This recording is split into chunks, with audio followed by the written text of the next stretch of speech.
6:52, time for the morning sprint. We start with breaking news overnight. The Monona Police Force is changing how it will conduct police chases moving forward. This comes after a chase left 3 people dead earlier this week. In a statement released late last night, the Monona police chief says the new policy will focus on suspects believed to be involved in dangerous felony activities. The FBI is calling a bomb threat on the state capitol a hoax. The threat came in yesterday as part of a series of bomb threats across the country to state houses.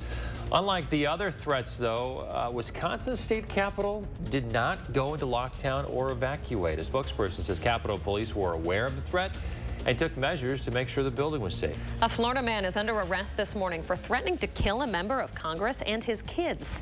Representative Eric Swalwell confirmed he was the one threatened. Police say 72-year-old Michael Shapiro called the lawmaker's office on December 19th, leaving several threatening voicemails. Shapiro's out on bail. He has an arraignment scheduled for the end of January. Former President Trump is asking the U.S. Supreme Court to put him back on the ballot in Colorado. His attorneys filed an appeal on his behalf, arguing that the question of his eligibility should be determined by Congress, not the states. State election officials have said that Trump's name will appear on the state's primary ballot unless the U.S. Supreme Court says otherwise. Healthcare workers from Planned Parenthood clinics across Wisconsin are forming a union. The goal is to create long-term sustainability for the organization's labor force in the face of political attacks. A vote on the matter is expected soon. The specifics of the election will be decided in a hearing next week. Public health officials in Madison are urging everyone out there to get their homes checked for radon. Nearly half the homes tested in the county had elevated levels of the radioactive gas. Someone exposed to radon for long periods of time can develop a deadly form of lung cancer. So it's important to get your home tested. Public Health Madison-Dane County offers a $10 do-it-yourself kit to test, or you can hire a professional. The FDA is looking into reports of hair loss and suicidal thoughts linked to the use of drugs like Ozempic and Wegovy. The agency says the risk is possible, but there's currently no confirmed safety issue. On its website, the FDA says it's evaluating the need for regulatory action after it received those reports. Previously sealed documents from the Jeffrey Epstein case are now public. They contain excerpts from depositions from Epstein's victims and his partner, convicted sex offender Ghislaine Maxwell. Multiple famous figures are named as being associated with Epstein in these documents, though that doesn't necessarily mean there's any indication of wrongdoing. The documents will continue to come out over the next few days. The Labor Department has new numbers on job openings this morning. The department says they fell in November to their lowest since March of 2021.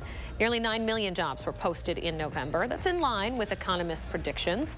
The job market does indicate a cooling of the U.S. economy, but the Federal Reserve says it might need to slow down more still to continue to decrease inflation. A federal judge says the U.S. Military Academy at West Point can keep considering race in the admission process. Students for Fair Admissions is already appealing the ruling. That group is behind the suit that got rid of affirmative action. The Supreme Court said higher education institutions cannot consider race when granting admissions, but that the ruling doesn't apply to the military because of national security interests. A first warn traffic note for you for the weekend. Friday night, East Wilson's going to be closed between South Pinckney and King Streets. Crews are installing a crane there. The Metro bus stop in the area will be closed. The street's expected to reopen Sunday night.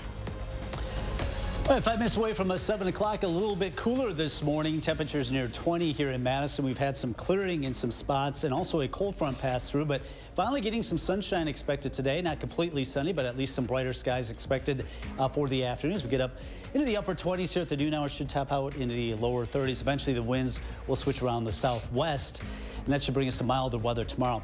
Can see some clearing on the horizon. Still some clouds around. Partly sunny skies, we'll call it today, as we get up to the lower 30s this afternoon. The winds will be light, and all in all, a pretty nice Thursday for us.